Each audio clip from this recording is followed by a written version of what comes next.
10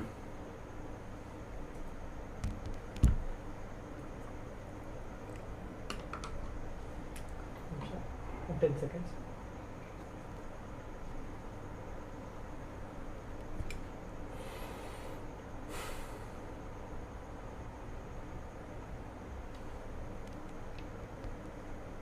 Start.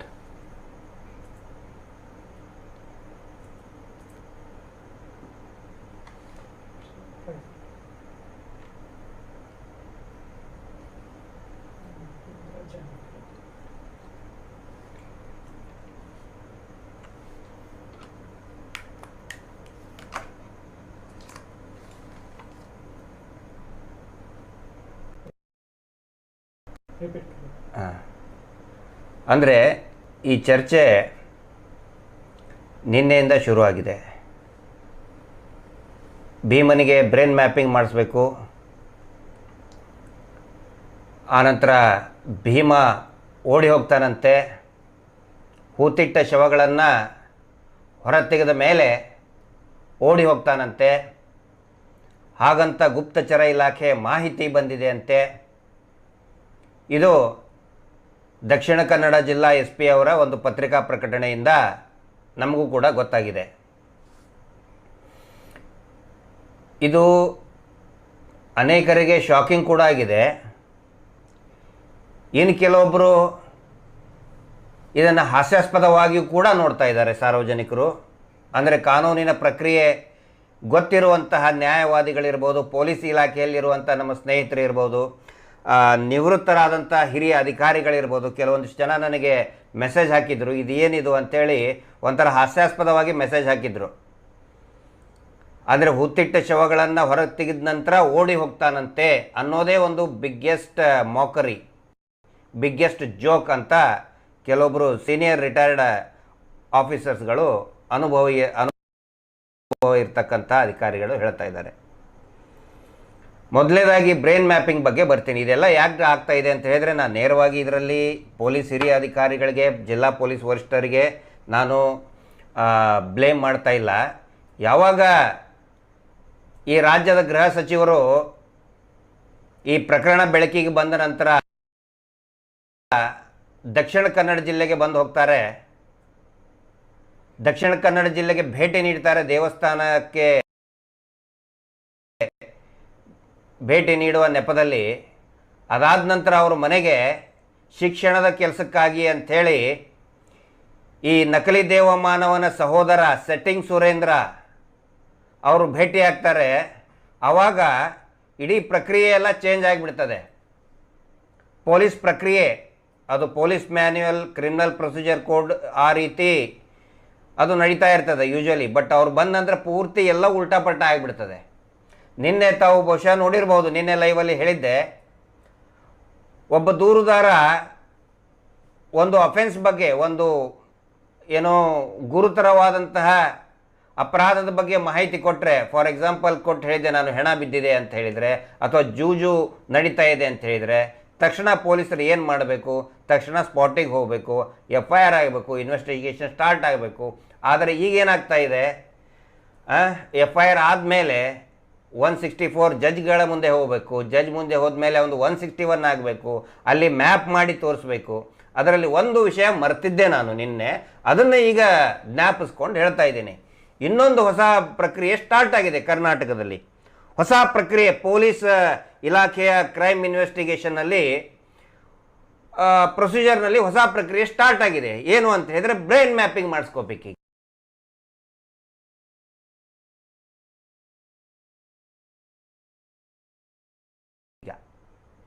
ಯಾರು ದೂರು ಕೊಟ್ಟವನೇ.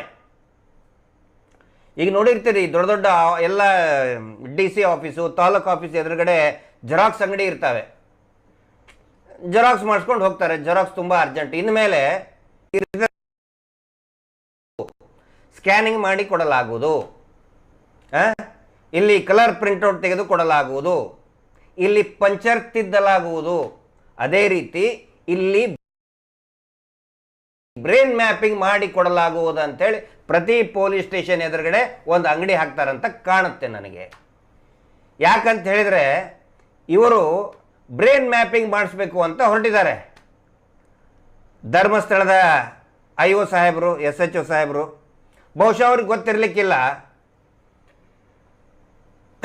ಆ ವ್ಯಕ್ತಿಯ ಅನುಮತಿ ಇಲ್ಲದೇನೆ ಯಾರು ದೂರು ಕೊಟ್ಟಿರ್ತಾರೆ, ಬಹುಶಃ ಇದು ದೂರು ಕೊಟ್ಟಂಥವ್ರು ಈಗ ಅದು ವಿಟ್ನೆಸ್ ಇದ್ದಾರೆ, ಆರೋಪಿ ಅಲ್ಲ, ಅಪರಾಧಿ ಅಲ್ಲ, ಅವರು ಅಕ್ಯೂಸ್ಡ್ ಅಲ್ಲ.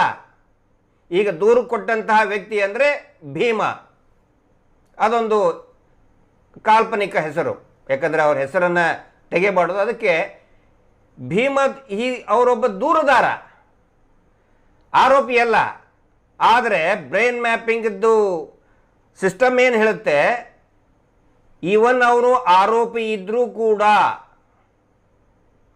ಅವನ ಅನುಮತಿ ಇಲ್ಲದೇನೆ ಬ್ರೈನ್ ಮ್ಯಾಪಿಂಗ್ ಮಾಡು ಹಾಗಿಲ್ಲ. ಒಬ್ಬ ವ್ಯಕ್ತಿ ಅವನ ವಿರುದ್ಧನೇ ಸಾಕ್ಷಿ ಕೊಡೋದಕ್ಕೆ ಅನುಮತಿ ಕೊಡುವ ಹಾಗಿಲ್ಲ ಅಂತೇಳಿ ಇಂಡಿಯನ್ ಕಾನ್ಸ್ಟಿಟ್ಯೂಷನ್, ಭಾರತದ ಸಂವಿಧಾನ ಹೇಳುತ್ತೆ. ಆನಂತರ ಆ ಭೀಮ ಬಹುಶಃ ಕಂಪ್ಲೇಂಟ್ ಇವರು ನೋಡಿರ್ಲಿಕ್ಕಿಲ್ಲ, ದೂರಿನಲ್ಲಿನೇ ಸ್ವತಃ ಹೇಳಿದ್ದಾನೆ, ಸತ್ಯ ಹೊರ ಬರೋದ್ರ ಸಲುವಾಗಿ ಏನೇನು ನನಗೆ ಏನಾದರೂ ಪಾಲಿಗ್ರಾಫ್ ಟೆಸ್ಟು, ಏನೇನು ಬ್ರೈನ್ ಮ್ಯಾಪಿಂಗ್ ಎಲ್ಲವೂ ಕೂಡ ಎಲ್ಲದಕ್ಕೂ ನಾನು ಸಿದ್ಧನಿದ್ದೇನೆ ಅಂತ ಹೇಳಾಗಿದೆ. ಆದರೆ ಯಾವಾಗ ಹೊರಗಡೆ ಓಪನ್ ಮಾಡಿ ಮೊದಲು ಅದನ್ನು ಅವನು ಏನು ಹೂ ತಿಟ್ಟಿದ್ದಾನೆ ನೋಡಲಿ, ಬಂಗಾರ ಹೂ ತಿಟ್ಟಿದ್ದಾನ, ಚಿನ್ನ ಹೂ ತಿಟ್ಟಿದ್ದಾನ, ಶವನ, ಯಾರ ಶವ, ನಾಯಿ ಶವನ, ಬೆಕ್ಕಿಂದ, ಅದನ್ನು ಅಥವಾ ಏನು ಇಲ್ಲವೇ ಇಲ್ಲ, ಅದನ್ನು ಓಪನ್ ಮಾಡಬೇಕಲ್ವಾ. ಇದರಿಂದ ಒಂದು ಬಹಳ ಸ್ಪಷ್ಟ ಆಗ್ತಾ ಇದೆ, ಪೊಲೀಸರಿಗೆ ಬಹಳ ಸ್ಪಷ್ಟತೆ ಇದೆ, ಆ ಭೀಮ ಹೇಳಿದ್ದು ಅಕ್ಷರಶಃ ನಿಜ. ಆ ಭೀಮ ನೂರಾರು ಶವಗಳನ್ನು ಹೂತಿದ್ದು ನಿಜ ಮಾಡ್ತಾ ಇದ್ದಾರೆ. ಎರಡನೇದ್ದು, ಓಡಿ ಹೋಗ್ತಾನಂತೆ ಅಂಥೇಳಿ ಗುಪ್ತಚರ ಮಾಹಿತಿ ಬಂದಿದೆ ಅಂಥೇಳಿ. ಒಂದು ಪ್ರಮುಖ ಅಂಶ ನಾನು ಸಾರ್ವಜನಿಕರ ಗಮನಕ್ಕೆ ಮತ್ತು ಈ ರಾಜ್ಯದ ಪೊಲೀಸ್ ಇಲಾಖೆಯ ಗಮನಕ್ಕೆ ತರೋದಕ್ಕೆ ಇಚ್ಛಪಡ್ತೀನಿ. ಯಾಕಂದರೆ 13 ವರ್ಷದ ಹಿಂದಿನ ಘಟನೆ ಇದು. ಸೌಜನ್ಯ ಪ್ರಕರಣ ಅಂದರೆ ಗುಪ್ತಚರ ಇಲಾಖೆಯ ಮಾಹಿತಿ ಅಂತ ನಾನು ಮಾನ್ಯ ಪೊಲೀಸ್ ಅಧೀಕ್ಷಕರ ಪ್ರಕಟಣೆಯಲ್ಲೇ ನಾನು ನೋಡಿದ್ದೇನೆ. ಅದನ್ನು ನೋಡಿ ನಾನು ಇದನ್ನು ಪ್ರಸ್ತಾಪ ಮಾಡ್ತಾ ಇದ್ದೇನೆ. ಇದನ್ನು ಹೇಳಲೇಬೇಕಾಗುತ್ತೆ, ಯಾಕಂದರೆ ಸಾಕಷ್ಟು ಜನ ಕೇಳ್ತಾ ಇದ್ದಾರೆ, ಸರ್ ಇದೇನು ಅಂಥೇಳಿ, ಯಾಕೆ ಈ ಥರ ಅವರು ಹೇಳ್ತಾ ಇದ್ದಾರೆ, SP ಸಾಹೇಬರು ತುಂಬ ದಕ್ಷ ಅಧಿಕಾರಿಗಳು, ಯಾಕೆ ಈ ಥರ ಇದನ್ನು ಹೇಳ್ತಾ ಇದ್ದಾರೆ ಅಂಥೇಳಿ. 2012 ಅಕ್ಟೋಬರ್ 9 ಸೌಜನ್ಯ ಕಾಣೆ ಆದಲು. 10ನೇ ತಾರೀಕಿಗೆ ಬೆಳಗ್ಗೆ 9 ಸುಮಾರಿಗೆ ಅವಳ ಶವ ಕಾಣ್ತು. ಆ ಸಂದರ್ಭದಲ್ಲಿ ಡೆಡ್ ಬಾಡಿ, ಅವಳ ಶವ ಬಿದ್ದಾಗ ಫೋಟೋಗ್ರಫಿ ಮಾಡ್ತಾರೆ, ಅದು ಯೂಶುವಲ್ ಪ್ರೊಸೆಸ್. ಅದು ಒಬ್ಬ ಪ್ರೈವೇಟ್ ಫೋಟೋಗ್ರಾಫರ್ ಇರ್ತಾರೆ, ಅದು ಪೊಲೀಸ್ ಇಲಾಖೆಯಿಂದನೇ ಎಂಗೇಜ್ ಮಾಡ್ತಾರೆ. ಅದು ಆಗಲಿ ಮತ್ತು ಪೋಸ್ಟ್ಮಾರ್ಟಮ್ ಆಗಲಿ, ಪೋಸ್ಟ್ಮಾರ್ಟಮ್ ಅದರದ್ದು ವಿಡಿಯೋಸು ಅಥವಾ ಫೋಟೋಸು ಪೂರ್ತಿ ಒಬ್ಬರಿಗೆ ಕೊಟ್ಟಿರ್ತಾರೆ. ಆ ಫೋಟೋಸ್ ತೊಳಸೋದು, ಅದ್ರ ಖರ್ಚು ವೆಚ್ಚ ಎಲ್ಲ ಪೊಲೀಸ್ ಇಲಾಖೆ ಅಥವಾ ಸಂಬಂಧಪಟ್ಟಂಥ ಇಲಾಖೆ ಅದನ್ನು ನೋಡಬೇಕಾಗತ್ತೆ. ಅದರಲ್ಲಿ ಆ ಸಂದರ್ಭದಲ್ಲಿ ಒಬ್ಬ ಪೊಲೀಸ್ ಇದ್ದ, ಅವನ ಹೆಸರು ಕೃಷ್ಣಾ ಪೊಲೀಸ್ ಅಂತ. ಬೆಳ್ತಂಗಡಿ ಪೊಲೀಸ್ ಠಾಣೆಯಲ್ಲಿ ಕೃಷ್ಣಾ ಪೊಲೀಸ್ ಅಂತ ಇದ್ದ, ದಯವಿಟ್ಟು ಹೆಸರನ್ನು ನೆನಪಿಟ್ಕೊಳ್ಳಿ. ಆ ಪೊಲೀಸ್ ಏನು ಮಾಡ್ತಾನೆ, ಆ ಫೋಟೋ ಎಲ್ಲ ಏನು ಸೌಜನ್ಯ ಎಲ್ಲ ಡೆಡ್ ಬಾಡಿ ಫೋಟೋ ತೆಗೆದಿದ್ದು, ಪೊಲೀಸರು ಬಂದಿದ್ದು, ಹೋಗಿದ್ದು, ಅಲ್ಲಿ ಪಂಚನಾಮೆ ಮಾಡಿದ್ದು, ಶವ ಪಂಚನಾಮೆ ಮಾಡಿದ್ದು, ಅದೆಲ್ಲವನ್ನೂ ಕೂಡ ಫೋಟೋದ್ದು ಅದರದ ಖರ್ಚು ವೆಚ್ಚ ಬಿಲ್ ಇರುತ್ತಲ್ಲ, ಈ ಮಹಾನುಭಾವ ಕೃಷ್ಣಾ ಪೊಲೀಸ್ ಅನ್ನುವಂತಹ ಮಹಾನುಭಾವ ಪೊಲೀಸ್ ಏನು ಮಾಡ್ತಾನೆ, ಕಾನ್ಸ್ಟೇಬಲ್ ಇದ್ದಾವಾಗ, ಆಫ್ ಮಾಡಿಬಿಡಿ ಅದನ್ನ. ಆ ಪೊಲೀಸ್ ಮಹಾನುಭಾವ ಏನು ಮಾಡ್ತಾನೆ, ಬಿಲ್ ತಗೊಂಡು ನೇರವಾಗಿ ಸೌಜನ್ಯ ಮನೆಗೆ ಹೋಗ್ತಾನೆ. ಅವರ ತಂದೆ ತಾಯಿಗೆ ಪೀಡಿಸೋದಕ್ಕೆ ಸ್ಟಾರ್ಟ್ ಮಾಡ್ತಾನೆ. ಅವರು ದುಃಖದ ಮಡುವಿನಲ್ಲಿದ್ದಾರೆ. ತಂದೆ ತಾಯಿಗಳು ಮಗಳನ್ನು ಕಳ್ಕೊಂಡಿರೋದಕ್ಕೆ ಇಡೀ ಕುಟುಂಬ ಕಣ್ಣೀರಲ್ಲಿ ಕೈ ತೊಳಿತಾ ಇದೆ. ಅವರ ಮನೆಗೆ, ಆ ಸಾವಿನ ಮನೆಗೆ, ಆ ಸೂತಕದ ಮನೆಗೆ ಹೋಗಿ ಈ ಕೃಷ್ಣಾ ಪೊಲೀಸ್ ಏನು ಹೇಳ್ತಾನೆ, ಆ ಬಿಲ್ಲಿನ ದುಡ್ಡು ಕೊಡಿ ಅಂತ ಪೀಡಿಸ್ತಾನೆ, ಅವ್ರಿಗೆ ಕಾಡಿಸ್ತಾನೆ. ಈ ವಿಷಯ ಸಾರ್ವಜನಿಕರಿಗೆ ಗೊತ್ತಾಗಿ ಅದ್ರ ಸಲುವಾಗಿನೇ ಒಂದು ದೊಡ್ಡ ಪ್ರತಿಭಟನೆ ಆಗುತ್ತೆ. 2012ರಲ್ಲಿ ಸೌಜನ್ಯಾಳ ಇನ್ನೂ ಚಿತೆ ಆರಿರೋದಿಲ್ಲ ಪಾಂಗಳದಲ್ಲಿ. ಆವಾಗ ಇನ್ನೇನು ಬಹಳ ದೊಡ್ಡ ಮಟ್ಟದ ಇನ್ನೇನೋ ಭುಗಿಲೇಳ್ತದೆ ಆಕ್ರೋಶ ಅಂತೇಳಿ ಆ ಆಕ್ರೋಶ ತಣಿಸೋದಕ್ಕೆ ಆಗಿನ ಜಿಲ್ಲಾ SP ಶ್ರೀಯುತ ಅಭಿಷೇಕ್ ಗೋಯಲ್ ಅವರು ಆ ಕೃಷ್ಣಾ ಪೊಲೀಸ್ ಅನ್ನೋನನ್ನ ಸಸ್ಪೆಂಡ್ ಮಾಡ್ತಾರೆ. ಅದರದ್ದು ಪೇಪರ್ ಕಟ್ಟಿಂಗನ್ನು ನನ್ನ ಇನ್ಸ್ಟಾದಲ್ಲಿ ನಾನು ಹಾಕಿದ್ದೀನಿ. ನಾನು ಇನ್ಸ್ಟಾಗ್ರಾಮ್ನಲ್ಲಿ ಆ ಪೇಪರ್ ಕಟ್ಟಿಂಗ್ ಏನಿದೆ ಅನ್ನೋದನ್ನು ಈಗ ನಿಮ್ಮ ಮುಂದೆ ಓದಿ ಹೇಳ್ತಾ ಇದ್ದೀನಿ. ಸೌಜನ್ಯ ಕೊಲೆ ಪ್ರಕರಣ, ಓರ್ವ ಪೊಲೀಸ್ ಪೇದೆ ಸಸ್ಪೆಂಡ್. ಕ್ಲಿಯರ್ ಇದೆಯಲ್ಲ? ಬಹುಶಃ ವಾಯ್ಸ್ ಎಲ್ಲರಿಗೂ ಕ್ಲಿಯರ್ ಇದೆ ಅಂದ್ಕೊಂಡಿದ್ದೇನೆ. ಕಾಲ್ಸ್ ಕಟ್ ಮಾಡಿ ಒಂದು ನಿಮಿಷ. ಪೇಪರ್ ಕಟ್ಟಿಂಗ್ನಲ್ಲಿದೆ. ಇದು 2012 ನವಂಬರ್ದಿದು. ಧರ್ಮಸ್ಥಳ, ಇಲ್ಲಿನ ಪಾಂಗಾಳ ನಿವಾಸಿ ಗುತ್ತಿಗೆದಾರ ಚಂದಪ್ಪಗೌಡ ಅವರ ಪುತ್ರಿ ಉಜಿರೆ SDM ಕಾಲೇಜಿನ ದ್ವಿತೀಯ ವರ್ಷದ ವಿದ್ಯಾರ್ಥಿನಿ ಸೌಜನ್ಯ ಸಾವಿನ ಪ್ರಕರಣದ ತನಿಖೆ ವೇಳೆ ಹೋಟೆಲ್ ಮತ್ತು ಫೋಟೋ ಸ್ಟುಡಿಯೋದ ಹಣ ಬಿಲ್ ಮೊತ್ತ ಪಾವತಿಸುವಂತೆ ಮೃತರ ಮನೆಯವರನ್ನು ಕೇಳಿದ ಧರ್ಮಸ್ಥಳ ಹೊರಠಾಣೆಯ ಪೊಲೀಸ್ ಕಾನ್ಸ್ಟೇಬಲ್ ಕೃಷ್ಣ ಎಂಬುವರನ್ನು ಕರ್ತವ್ಯದಿಂದ ಅಮಾನತುಗೊಳಿಸಿ ದಕ್ಷಿಣ ಕನ್ನಡ ಜಿಲ್ಲಾ SP ಅಭಿಷೇಕ್ ಗೋಯಲ್ ಅಕ್ಟೋಬರ್ 13ರಂದು ಆದೇಶ ನೀಡಿರುತ್ತಾರೆ. ಸಾರಿ, ನಾನು ನವಂಬರ್ ಅಂತ ಹೇಳಿದೆ, ಇದು ಅಕ್ಟೋಬರ್ ಇದು, ಬಟ್ ಅದು ಇದು ಮಾರ್ಕ್ ಮಾಡಿದ್ದು ಬೆಳಕಿಗೆ ನವಂಬರಲ್ಲಿ ಇದು ಮಾಡಿದ್ದು.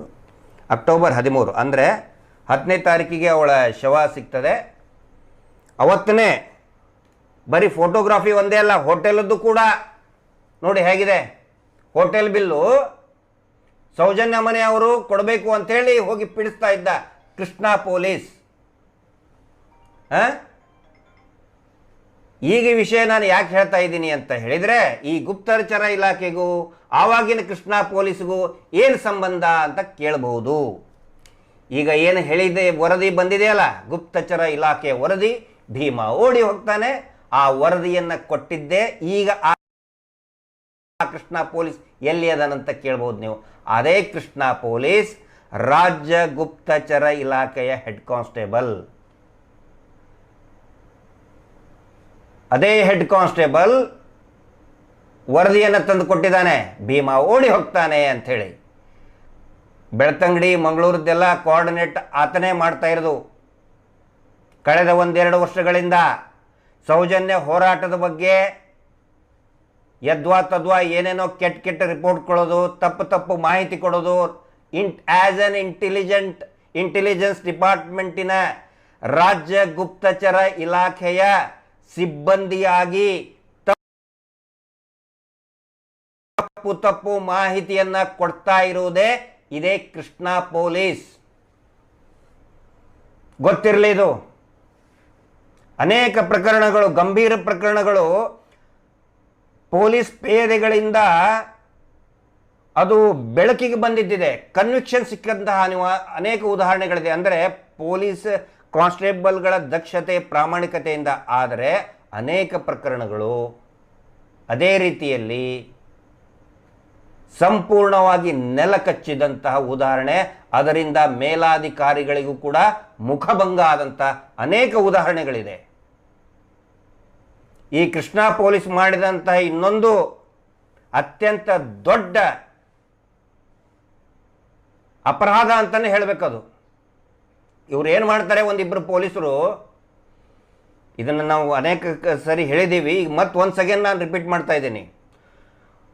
ಅಕ್ಟೋಬರ್ 9ನೇ ತಾರೀಕಿಗೆ ಸಾಯಂಕಾಲ ಸೌಜನ್ಯ ಮಿಸ್ ಆಗ್ತಾಳೆ.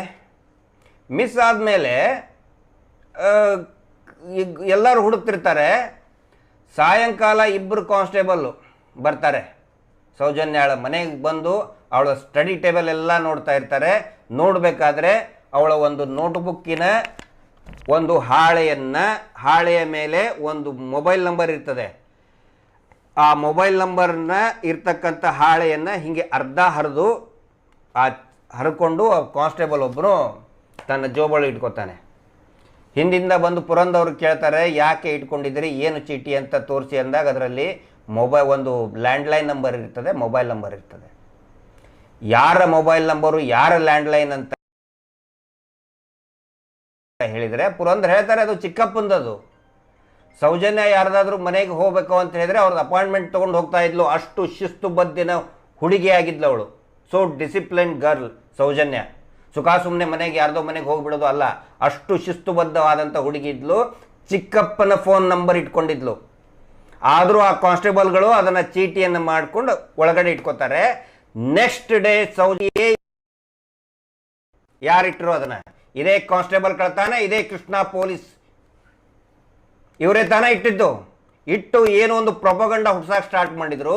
ಓ ಇದು ಮೊಬೈಲ್ ನಂಬರ್ ಸಿಕ್ಕಿದೆ, ಈ ಹುಡುಗಿಗೆ ಯಾರೋ ಬಾಯ್ ಫ್ರೆಂಡ್ ಇದ್ರು, ಲವ್ ಅಫೇರು, ಇಡೀ ರಾತ್ರಿ ಮಳೆ ಬಂದಿತ್ತು ಅಂತ ಹೇಳ್ತಾರೆ. ಆ ಚೀಟಿ ಮೊಬೈಲ್ ನಂಬರ್ ಇರುವಂಥ ಚೀಟಿ ಏನು ತೊಯ್ದಿರಲ್ಲ. ಅದರ ಭಾಗನೇ, ಅದರ ಸಂಚಿನ ಭಾಗನೇ ಈ ಕೃಷ್ಣ ಪೊಲೀಸ್. ನಕಲಿ ದೇವ ಮಾನವ ಕುಟುಂಬದ ಅತ್ಯಂತ ಆಪ್ತ ವ್ಯಕ್ತಿ ಇವನು. ವರ್ಷಗಟ್ಟಲೆ ಅದೇ ಬೆಳ್ತಂಗಡಿ ಠಾಣೆಯಲ್ಲೇ ಇದ್ದಂಥವನು. ಯಾರು ಏನು ಮುಟ್ತಾ ಇರಲಿಲ್ಲ ಆ ವ್ಯಕ್ತಿಗೆ. ಯಾವ ಎಸ್.ಪಿನೂ ಏನು ಮಾಡ್ತಾ ಇರಲಿಲ್ಲ. ಆ ವ್ಯಕ್ತಿ ದೂರ ಇದನ್ನು ಕೊಡ್ತಾ ಇದ್ದಾನೀಗ. ಏನೋ ಹೇಳ್ತಾನೆ, ಭೀಮಾ ಓಡಿ ಹೋಗ್ತಾನೆ. ಆಟ ಆಡ್ತಾ ಇರೋದು ಆ ವ್ಯಕ್ತಿಗಳು. ಅಂದರೆ ಈ ನಕಲಿ ದೇವ ಮಾನವನ ಬೇರುಗಳು ಎಷ್ಟು ಆಳವಾಗಿ ಹಬ್ಬಿದೆ, ಎಷ್ಟು ವಿಶಾಲವಾಗಿ ಎಲ್ಲೆಲ್ಲಿ ಪೊಲೀಸ್ ಇಲಾಖೆಯಲ್ಲಿ ಹಬ್ಬಿದೆ ಅನ್ನೋದನ್ನು ನಾನು ಇವತ್ತು ಸಾರ್ವಜನಿಕರ ಗಮನಕ್ಕೆ ತರ್ತಾ ಇದ್ದೀನಿ. ಓಡಿ ಹೋಗ್ತಾನಂತೆ. ಅಲ್ಲ ರೀ, ಆ ಭೀಮ ಓಡಿ ಹೋಗೋದಾದ್ರೆ ಯಾಕೆ ಬರ್ತಿದ್ದ? ಕಾಮನ್ ಸೆನ್ಸ್ ಇರೋರು ಕೇಳ್ತಾ ಇದ್ದಾರೆ ಇದನ್ನ. ಪ್ರತಿಯೊಬ್ಬರು ದನ ಕಾಯೋನಿಗೂ ಗೊತ್ತಾಗುತ್ತೆ ಅವನು ಓಡಿ ಹೋಗ್ತಾ ಇದ್ದಾನೆ ಅಂದ್ರೆ ಅವನು ಯಾಕ್ರಿ ಬರ್ತಾ ಇದ್ದ, ನಾನು ತೆಗೆದು ತೋರಿಸ್ತೀನಿ ಅಂತ ಹೇಳಿ. ಯಾಕೆ ಅದು ನೋಟೆಡ್ ಅಡ್ವೊಕೇಟ್ ಮುಖಾಂತರ ಬರ್ತಾ ಇದ್ದ. ಆಮೇಲೆ ಪೊಲೀಸ್ ಪ್ರೊಟೆಕ್ಷನ್ ಕೇಳಿದಾನೆ ಅಂದ್ರೆ ಪೊಲೀಸರ ಜೊತೆಗೇನೆ ಓಡಿ ಹೋಗ್ತಾ ಇದ್ದಾನ. ಪೊಲೀಸರು ಜೊತೆಗೇನೆ ಪೊಲೀಸರು ಓಡಿಸ್ಕೊಂಡು ಹೋಗ್ತಾನ. ಏನು ಕಳ್ತನ ಮಾಡಿದಾನ, ಡಕಾಯಿತಿ ಮಾಡಿದಾನ? ಗುಪ್ತಚರ ಇಲಾಖೆಗೆ ಇದೆಲ್ಲ ಮಾಹಿತಿ ಇರೋದು. ಅವರು ನಕಲಿ ದೇವಮಾನವನ ಕುಟುಂಬದವರು ಓಡಿ ಹೋಗ್ತಾರೆ ಅನ್ನೋದು ಗುಪ್ತಚರ ಇಲಾಖೆಯ ಮಾಹಿತಿ, ಅಸಲಿ ಮಾಹಿತಿ ಇರೋದು ಅದು. ಅದನ್ನು ಬಹಿರಂಗಪಡಿಸಿ ಓಡಿ ಹೋಗ್ತಾ ಇದ್ದಾರೆ ಅವರು. ದೇಶ ಬಿಟ್ಟು ಓಡಿ ಹೋಗ್ತಾ ಇದ್ದಾರೆ, ಪರಾರಿ ಆಗ್ತಾ ಇದ್ದಾರೆ, ಅದು ಇರೋದು ಮಾಹಿತಿ. ಅದನ್ನು ಬಹಿರಂಗಪಡಿಸಬೇಕು. ಸುಖ ಸುಮ್ಮನೆ ಏನೇನೋ ಒಂದು ಊಹಾಪೋಹ ಎಬ್ಸೋದು ಯಾರಾದರೂ ಒಂದು ಕಾಮನ್ಸ್ ಇರೋರಿಗೆ ಅರ್ಥ ಆಗುತ್ತೆ. ಇದರಿಂದ ಬಹಳ ಸ್ಪಷ್ಟವಾಗಿ ಕಾಣ್ತಾ ಇದೆ. ಅಲ್ಲ ರೀ, ಅವನು ಓಡಿ ಹೋಗ್ತಾನಂದ್ರೆ ಮತ್ತೆ ಪೊಲೀಸರು ಏನು ಮಾಡ್ತಿರ್ತಾರೆ? ಹಂಗಿದ್ರೆ ಏನು ಮಾಡ್ತಿರ್ತಾರೆ? ಸ್ವತಃ ಅವನೇ ಕೇಳಿದಾನಲ್ಲ ಪೊಲೀಸ್ ರಕ್ಷಣೆ ಬೇಕು ಅಂತ ಹೇಳಿ. ಪೊಲೀಸರ ಜೊತೆಗಿರಲ್ವಾ? ಅವನೇನು ಅಪರಾಧಿನ, ಆರೋಪಿನ, ಏನಿದಾನ? ದಯವಿಟ್ಟು ಈ ಥರ ಇದಕ್ಕೆ ಊಹಾಪೋಹ ಇದರಿಂದನೇ ಸೃಷ್ಟಿಯಾಗೋದು. ಇಷ್ಟು ದಿನ ಆಯಿತು, ಹೊರಗಡೆ ತೆಗೀರಿ ಶವಗಳನ್ನು, ಒಂದು ವೇಳೆ ಇದ್ದರೆ ಶವಗಳನ್ನು ಹೊರಗಡೆ ತೆಗೀರಿ ಅಂತ ಹೇಳ್ತಾನೆ ಇದ್ದಾರೆ ಎಲ್ಲರೂ. ಈಗ ಊಹಾಪೋಹ ಯಾವಾಗ ಸ್ಟಾರ್ಟ್, ನಿನ್ನೆನೂ ಕೂಡ ಹೇಳಿದ್ದೆ, ಇವತ್ತಿಗೂ ಕೂಡ ಒಂದು ಎಕ್ಸಾಂಪಲ್ ಕೊಟ್ಟು ನಾನು ಮಾತು ಮುಗಿಸ್ತಾ ಇದ್ದೀನಿ. ಈ ಸ್ಕ್ರೀನ್ ಇರ್ತದೆ, ಒಂದು ಶೋ ಇರ್ತದೆ ಫಿಂಗರ್ ಶೋ ಅಂತ ಹೇಳಿ. ಹೀಗೆ ಮಾಡಿದರೆ ಅದು ಅಂದರೆ ಒಂದು ಸ್ಕ್ರೀನ್ ಇಟ್ಟಿರ್ತಾರೆ, ಅದ್ರ ಹಿಂದೆ ಒಬ್ಬ ವ್ಯಕ್ತಿ ಅದನ್ನು ಮಾಡ್ತಾ ಇರ್ತಾನೆ. ಅದು ಲೈಟಿನ ಬೆಳಕಿನ ಇದರಲ್ಲಿ ಮಾಡ್ತಾ ಇರ್ತಾನೆ, ಶಾಡೋ ಬರ್ತಾ ಇರ್ತದೆ. ಹಿಂಗೆ ಮಾಡಿದರೆ ಅದು ನಾಯಿ ಆಗುತ್ತೆ, ಈ ರೀತಿ ಮಾಡಿದರೆ ಅದು ಬೆಕ್ಕಾಗುತ್ತೆ, ಇನ್ನೊಂದು ಥರ ಮಾಡಿದರೆ ಅದು ನರಿ ಆಗುತ್ತೆ, ಇನ್ನೊಂದು ಥರ ಮಾಡಿದರೆ ಅದು ನಕಲಿ ದೇವಮಾನ ಥರ ಕಾಣುತ್ತೆ. ಅದು ಥೀಮ್ಯಾಟಿಕ್ ಪರ್ಸೆಪ್ಷನ್. ಅದು ಆ ನೆರಳು ಆ ಥರ ಕಾಣ್ತದೆ. ಅದಕ್ಕೆ ಫಿಂಗರ್ ಶಾಡೋ ಶೋ ಅಂತ ಕರೀತಾರೆ. ಅದಕ್ಕೆ ಬೇರೆ ಬೇರೆ ಪಾಶ್ಚಿಮಾತ್ಯ ದೇಶದಲ್ಲಿ ಬಹಳಷ್ಟು ದೊಡ್ಡ ದೊಡ್ಡ ಶೋಗಳನ್ನೇ ಆಗ್ತವೆ ಅದಕ್ಕೆ. ಅದು ಪರ್ಸೆಪ್ಷನ್. ಅದು ಯಾಕಂತ ಹೇಳಿದರೆ ಮುಂದೆ ಒಂದು ಪರದೆ ಇರುತ್ತೆ, ಅದಕ್ಕೆ ಪರದೆ ತೆಗೆದು ಬಿಟ್ಟರೆ ಏನು ಅಂತ ಗೊತ್ತಾಗ್ಬಿಡ್ತದೆ.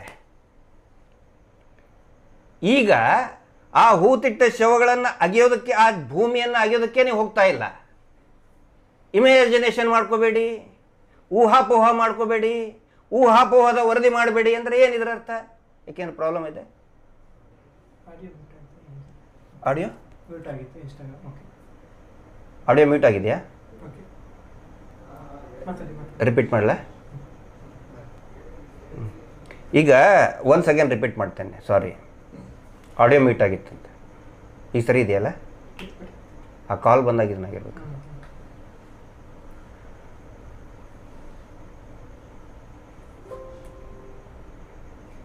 ಅದರಲ್ಲಿ ಸರಿ ಇದೆಯಾ? ಸ್ಟಾರ್ಟ್.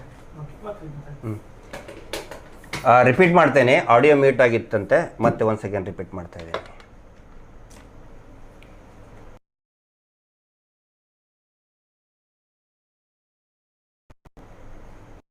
ಈ ಫಿಂಗರ್ ಶಾಡೋ ಶೋ ಅಂತ ಇರ್ತದೆ. ಅದರಲ್ಲಿ ಈ ಒಂದು ಪರದೆಯ ಮುಂದೆ, ಅಂದರೆ ಪರದೆ ಹಿಂದೆ ಒಂದು ಪರದೆ ಇರ್ತದೆ, ಅದ್ರ ಹಿಂದೆ ಒಂದು ಲೈಟ್ ಹಾಕಿರ್ತಾರೆ, ನಡುವೆ ಒಬ್ಬ ವ್ಯಕ್ತಿ ಅದನ್ನು ಆ ಫಿಂಗರ್ ತನ್ನ ಬೇರೆ ಬೇರೆ ರೀತಿಯಲ್ಲಿ ಮಾಡಿ ಆ ಪರದೆ ಮೇಲೆ ಒಂದು ಪ್ರಾಣಿಗಳು, ಒಂದು ನಾಯಿನೋ ಈ ಥರ ಮಾಡಿದರೆ ನರಿನೋ, ಇನ್ನೊಂದು ಥರ ಮಾಡಿದರೆ ಅದು ನಕಲಿ ದೇವಮಾನವ, ಹಿಂಗೇನೇನೋ ಕಾಣ್ತಾ ಇರ್ತದೆ. ಅದು ಯಾಕೆ ಹಂಗೆ ಕಾಣುತ್ತೆ ಅಂತ ಹೇಳಿದರೆ, ಮುಂದೆ ಒಂದು ಪರದೆ ಇರ್ತದೆ, ಆ ಪರದೆ ತೆಗೆದು ಬಿಟ್ಟರೆ ಹಿಂದೆ ಏನಿದೆ ಅಂತ ಗೊತ್ತಾಗುತ್ತೆ. ಈಗ ಇಲ್ಲಿ ಏನಾಗ್ತಾ ಇದೆ, ಸ್ವತಃ ಪೊಲೀಸ್ ಇಲಾಖೆನೇ, ರಾಜ್ಯ ಸರ್ಕಾರವೇ ಆ ಪರದೆ, ಇಮ್ಯಾಜಿನೇಷನ್, ಊಹಾಪೋಹದ ಪರದೆಯನ್ನು ಮುಂದೆ ಇಟ್ಬಿಟ್ಟಿದ್ದಾರೆ. ಹಿಂಗಾಗಿ ಜನಗಳು ಕಲ್ಪನೆ ಮಾಡ್ಕೋತಾ ಇದ್ದಾರೆ. ಅದು ಆಗಬಾರ್ದು.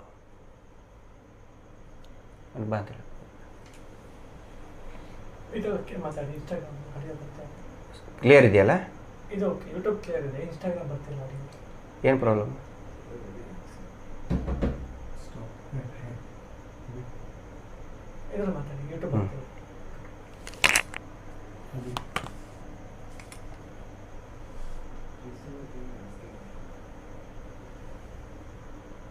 ಕ್ಲಿಯರಾ?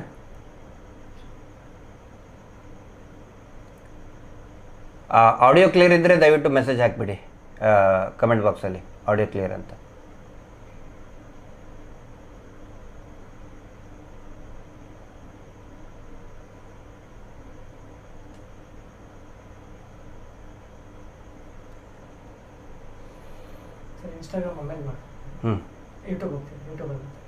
ಇರಲಿ, ಅದು ಕಂಟಿನ್ಯೂ ಮಾಡಿ. ಯಾಕೆ ಆಡಿಯೋ ಪ್ರಾಬ್ಲಮ್ ಇದೆಯಾ?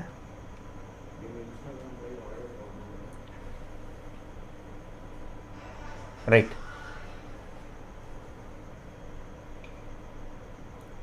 ಮತ್ತೆ ಅದರಲ್ಲಿ ಅಪ್ಲೋಡ್ ಮಾಡಿಬಿಡಿ. ಇಲ್ಲಿ ಸ್ನೇಹಿತರೆ, ಆಡಿಯೋ ನಮ್ಮದು ಇನ್ಸ್ಟಾಗ್ರಾಮ್ದು ಆಡಿಯೋ ಸ್ವಲ್ಪ ಪ್ರಾಬ್ಲಮ್ ಆಗಿತ್ತು. ಕೊನೆಯದಾಗಿ ಈ ಮಾನ್ಯ ಜಿಲ್ಲಾ ಎಸ್ ಪಿ ಅವರ ಈ ಮೆಸೇಜ್ ಏನಿದೆ, ಪತ್ರಿಕಾ ಪ್ರಕಟಣೆ ನೋಡಿ ಅನೇಕ ಜನ ಕೇಳ್ತಾ ಇದ್ದರು, ಇದೇನು ಮುಚ್ಚಿ ಹೋಗುತ್ತಾ ಅಂಥೇಳಿ ಒಂದು ಆತಂಕದಲ್ಲಿ ಇದ್ದರು. ಇದು ಮುಚ್ಚಿ ಹೋಗಬಾರ್ದು, ಮುಚ್ಚಿ ಹೋಗಲಾರ್ದಂಗೆ ನೋಡ್ಕೋಬೇಕಿದನ್ನ ಅಂಥೇಳಿ. ನಾನು ಎಲ್ರಿಗೂ ಕೂಡ ಒಂದೇ ಹೇಳೋದು, ನೋಡಿ, ಈ ಸೌಜನ್ಯ ಶಕ್ತಿ ಅನ್ನೋದಿದೆಯಲ್ಲ, ಅದನ್ನು ಮುಚ್ಚಿ ಹಾಕುವಂಥ ಶಕ್ತಿ ಯಾರಿಗೂ ಕೂಡ ಇಲ್ಲ. 13 ವರ್ಷ ಆದರೂ ಕೂಡ ಎಲ್ಲರ ಸಾಕ್ಷಿ ಪ್ರಜ್ಞೆಯನ್ನು ಅವಳು ಎಚ್ಚರಿಸ್ತಾ ಇದ್ದಾಳೆ. ಅದನ್ನು ಮುಂದಿಟ್ಕೊಂಡು, ಸೌಜನ್ಯ ಕೇಸನ್ನು ಮುಂದಿಟ್ಕೊಂಡು ಅನೇಕರು ದುಡ್ಡು ಮಾಡಿಕೊಂಡ್ರು. ಟಿ ವಿ ಚಾನಲ್ ಇರ್ಬೋದು, ರಾಜಕಾರಣಿಗಳಿರ್ಬೋದು, ಅಧಿಕಾರಿಗಳಿರ್ಬೋದು, ಇನ್ನು ಯಾರ್ಯಾರೋ ಕೂಡ ದುಡ್ಡು ಮಾಡಿಕೊಂಡ್ರು. ಆದರೆ ಇವತ್ತಿಗೂ ಕೂಡ ಇವತ್ತು ಇಡೀ ಜಗತ್ತಿನಾದ್ಯಂತ ಸಂಚಲನ ಸೃಷ್ಟಿ ಮಾಡಿದೆ. ಯಾಕೆ ಅಂತ ಹೇಳಿದರೆ, ನನ್ನ ಅಭಿಪ್ರಾಯದಲ್ಲಿ, ನನ್ನ ಒಂದು ಪ್ರಜ್ಞೆಗೆ ಪದೇ ಪದೇ ಬರುವಂಥದ್ದು, ಸೌಜನ್ಯ ಆವಾಗ ಸೌಜನ್ಯ ಕುಟುಂಬದ ಮನೆ ಮಗಳಾಗಿದ್ದಳು. ಆದರೆ ಈಗ ಇಡೀ ನಾಡಿನ ಮಗಳು, ಇಡೀ ದೇಶದ ಮಗಳಾಗಿದ್ದಾಳೆ.